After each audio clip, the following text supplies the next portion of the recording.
क्या गिरफ्तारी के बिना तहकीकात नहीं हो सकती? 75 लोगों को निजामुद्दीन भेज देना या 60 लोगों को निजामुद्दीन भेज देना जैसे कोई आतंकवादी खड़ा है वहां पर, जो शर्मनाक है और किसी भी गणतंत्र में किसी भी चुनाव अभियान में उनकी जगह नहीं है। प्रकट करें, मैं माफी की बात नहीं करता, तो वो खुद अपने आप को ऊंचा लेंगे। मैं चैलेंज करता हूं, किसी को आप पढ़ नहीं सकते वो को एक कारण बना के जो आपने शब्दावली का इस्तेमाल किया है वो मानहानि के कई कोस आगे निकल गया है। तो अब इस मामले में आप लोग का आने वाले वक्त में केस कितना मजबूत रहेगा जब ये केस चलेगा? क्योंकि अग्रिम जमानत तो मिल गई है, लेकिन केस कितना मजबूत रहेगा आने वाले दिनों में? असम के मुख्यमंत्री हेमंत बिस्वा शर्मा, उनकी पत्नी और दूसरे तरफ कांग्रेस पार्टी के प्रवक्ता पवन खेड़ा के बीच जो विवाद चल रहा था, जिसमें आज अहम फैसला आया सुप्रीम कोर्ट की तरफ से कि पवन खेड़ा को बड़ी राहत मिली, अग्रिम जमानत जो है उनको मिल चुका है।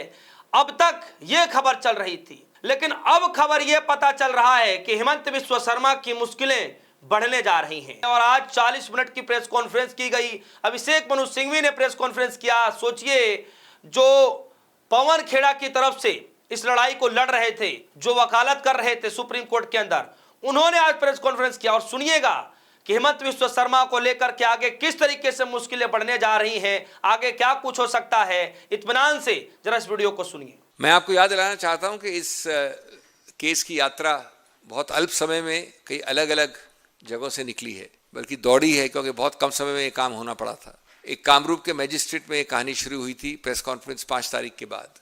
उसके बाद ये तेलंगाना के हाई कोर्ट गई थी, फिर उच्चतम न्यायालय आई, वहाँ से गुवाहाटी हाई कोर्ट भेजा गया और आज अंततोगत्वा उच्चतम न्यायालय का निर्णय आया। इस पूरे प्रक्रिया में, न्यायिक प्रक्रिया में हमने पूर्ण रूपेण आस्था दिखाई, विश्वास दिखाया और हमें पूरी आशा और विश्वास था कि न्याय और सच्चाई की जीत होगी।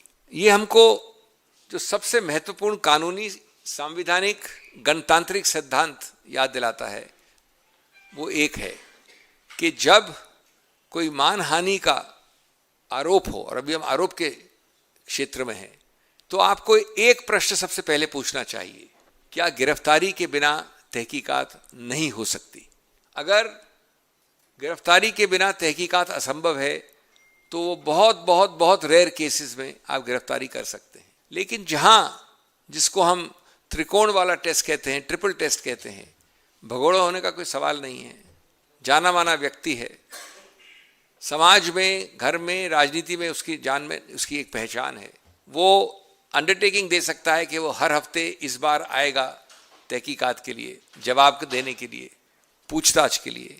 आजकल विदेश भागने का सवाल नहीं उठता, क्योंकि पासपोर्ट अवेलेबल होता है जब्त होने के लिए। 75 लोगों को निजामुद्दीन भेज देना या 60 लोगों को निजामुद्दीन भेज देना जैसे कोई आतंकवादी खड़ा है वहां पर, उसका उद्देश्य एक ही हो सकता है कि आप किसी को ह्यूमिलिएट करना चाहते हैं, किसी को बेशर्मी से हैरेस करना चाहते हैं, और ये कानून संतुलित रूप से अनुमति नहीं देता है, क्योंकि आपकी तहकीकात और गिरफ्तार के बीच में एक संतुलित इक्वेशन होना चाहिए।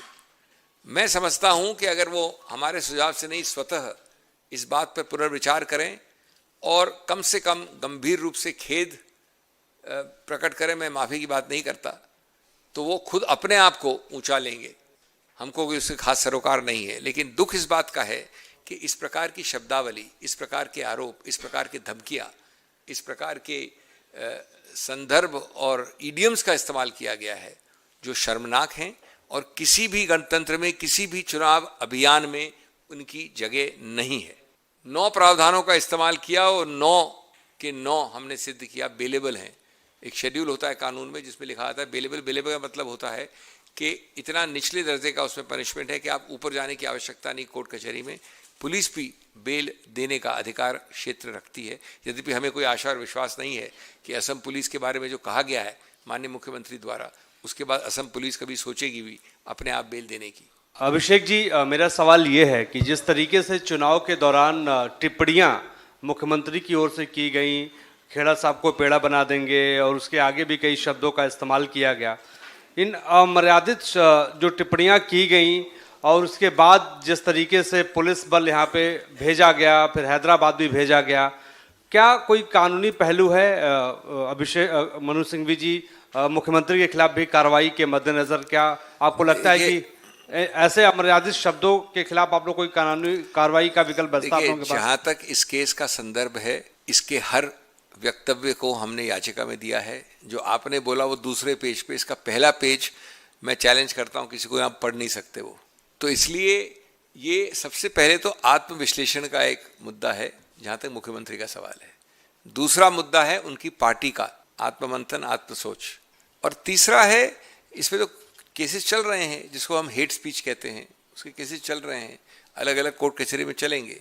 लेकिन मुद्दा है कि साहब, जहां आप एक मानहानि को एक कारण बना के जो आपने शब्दावली का इस्तेमाल किया है, वो मानहानि के कई कोस आगे निकल गया है। ये एक पहलू आपने उठाया है जो मैंने नहीं जिसका जिक्र किया। ये हमारे न्यायिक प्रक्रिया का एक विशेष पहलू होता है जो लोग आसानी से समझ नहीं पाते हैं। जिस हियरिंग की आप बात कर रहे हैं वो तेलंगाना हाईकोर्ट के ट्रांजिट बेल ऑर्डर के विरुद्ध एक याचिका लाई गई थी सरकार, असम सरकार द्वारा, जिसमें सोलिसिटर जनरल साहब अपेयर हुए थे, और उसको स्टे कर दिया गया, स्थगित कर दिया, यानी उसके कार्यान्वित होने को रोक लगा दी गई जब हम वहाँ नहीं थे। यानी इसको कानून में एक्स पार्टे कहा जाता है, जहाँ पर दूसरी साइड नहीं होती उपस्थित। तो अगले दिन मैंने उसको मेंशन किया सुप्रीम कोर्ट को, लेकिन उच्चतम न्यायालय ने सही रूप से ये स्पष्टीकरण दिया उसी दिन कि हमने सिर्फ एक कारण से स्टे लगाया है जिससे आप जा सके गुवाहाटी हाईकोर्ट। हमारा कोई भी उद्देश्य मंतव्य नहीं है कि हम किसी रूप से मेरिट्स के ऊपर कोई भी अपना मत दें। आप जो कहना चाहते हैं वहाँ कहिए, और हमारे किसी वक्तव्य से बिना इन्फ्लुएंस हुए गुवाहाटी हाईकोर्ट को निर्णय करना है। इससे हमारे दरवाजे खुले। फिर हम गए वहाँ पर, ये अलग बात है कि हम गुवाहाटी में हारे, लेकिन बाद में वो करेक्शन हुआ है और उसका निर्णय आज आया है। तो अब इस मामले में आप लोग का आने वाले वक्त में केस कितना मजबूत रहेगा जब ये केस चलेगा? क्योंकि अग्रिम जमानत तो मिल गई है, लेकिन केस कितना मजबूत रहेगा आने वाले दिनों में? देखिए, इसमें कुछ आपको तकनीकी पहलू बताना आवश्यक है। पहली बात, जैसा आपने कहा, ये अग्रिम जमानत और लिबर्टी का मुद्दा है। अभी इस स्टेज पे निश्चित रूप से केस को देखना पड़ेगा। लेकिन दूसरा एक जो होता है, सबसे जो मैंने कहा आवश्यक सिद्धांत, जो 40 साल पहले सिबिया जैसे केस में कहा गया, प्रिजम्पशन ऑफ इनोसेंस। आप अभी से अगर मान लें कि 2 दिन में, इसमें आरोप ये है कि 2 दिन में या 5 दिन में हमने फोरेंसिक रिपोर्ट एग्जामिन करवा ली, फोर्जरी है, ये सब मामले ट्रायल के हैं। आपने देखा है, दिन प्रतिदिन आप देखते हैं कि कितनों सालों चले हुए केस अंत होते हैं एक्विटल में, निराधार पाए जाते हैं, व्यक्ति विशेष को एकदम दंडित नहीं किया जाता है।